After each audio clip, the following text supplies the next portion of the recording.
पेक्षा जास्त आनंद झाला. पण याच्याबद्दलच्या चर्चा सुरू होत्या, त्या 1-2 दिवसांपासून सुरू झाल्या होत्या, की जी 2-4 नावं त्याच्यामध्ये. तर त्यावेळेला काय केलं मग, की अरे आपलं नाव तर चालू आहे, चर्चेत येतंय, आपल्याकडनं फॉर्म तर भरून घेतलाय, कदाचित ह्याच्यासाठी तर नसेल, असा विचार नाही, आला असेल ना? नाही. अजिबात सुद्धा तो असं विचार आता मनाला सांगायला आला काही हरकत नाही. नाही. नाही. आता जे काय झालं ते होऊन गेलं. नाही, हवं तर म्हणजे तुमचा विश्वास बसत नसेल तर मग शपथ घेते, की मैं जो भी कहूंगी सच कहूंगी.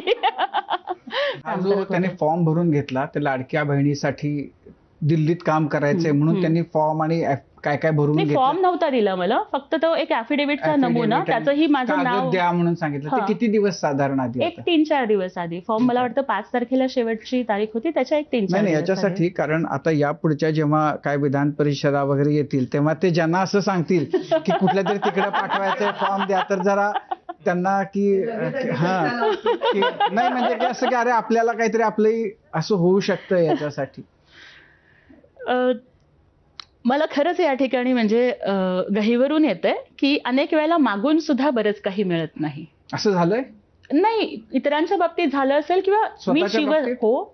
कारण याच्या आधीचे जे अनुभव आलेले आहेत, राजकारणातले असतील, समाजकारणातले असतील, इतर पक्षांमध्ये काम करताना असेल, बऱ्याच वेळेला कर्तृत्व असून सुद्धा डावललं जातं.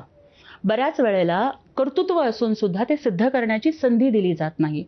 परंतु आदरणीय एकनाथजी शिंदे साहेबांच्या नेतृत्वाखाली जेव्हापासून काम करायला सुरुवात केली, तेव्हापासून मात्र प्रत्येक वेळेला न मागता संधी मिळत गेली. आणि आदरणीय एकनाथ शिंदे साहेबांनी, आम्ही जेव्हा सगळेजण आमचे सोलापूरचे पदाधिकारी वगैरे भेटायला गेलो होतो, तेव्हाही जेव्हा आमचे सोलापूरचे पदाधिकारी म्हणाले, की साहेब तुम्ही खूप चांगला संदेश दिला, की काम करणाऱ्याला संधी मिळते. तेव्हाही साहेब म्हणलं, अगदी बरोबर, आपण काम करणाऱ्यालाच पुढे नेणार आहोत, शो शाईन वगैरे करणाऱ्याला संधी देणार नाही. याच्यावरती सगळे कार्यकर्ते प्रचंड खुश झाले, की तुमच्या नेत्याचं लक्ष तुमच्याकडे आहे.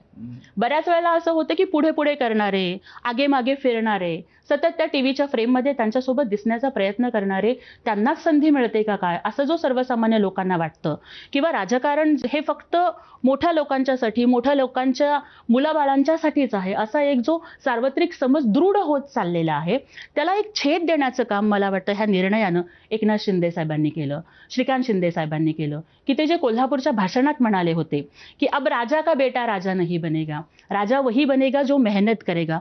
मला वाटतं ते निर्णयातून सुद्धा त्यांनी दाखवून दिलं. त्यामुळे भावनिक होऊन मी ते एक वाक्य उच्चारलं होतं सर, की देवाला सुद्धा नवस करावा लागतो, पण न मागता देणारा देव माणूस म्हणजे एकनाथ शिंदे साहेब आहे. असं होतं की खूप संघर्ष तुम्ही केला.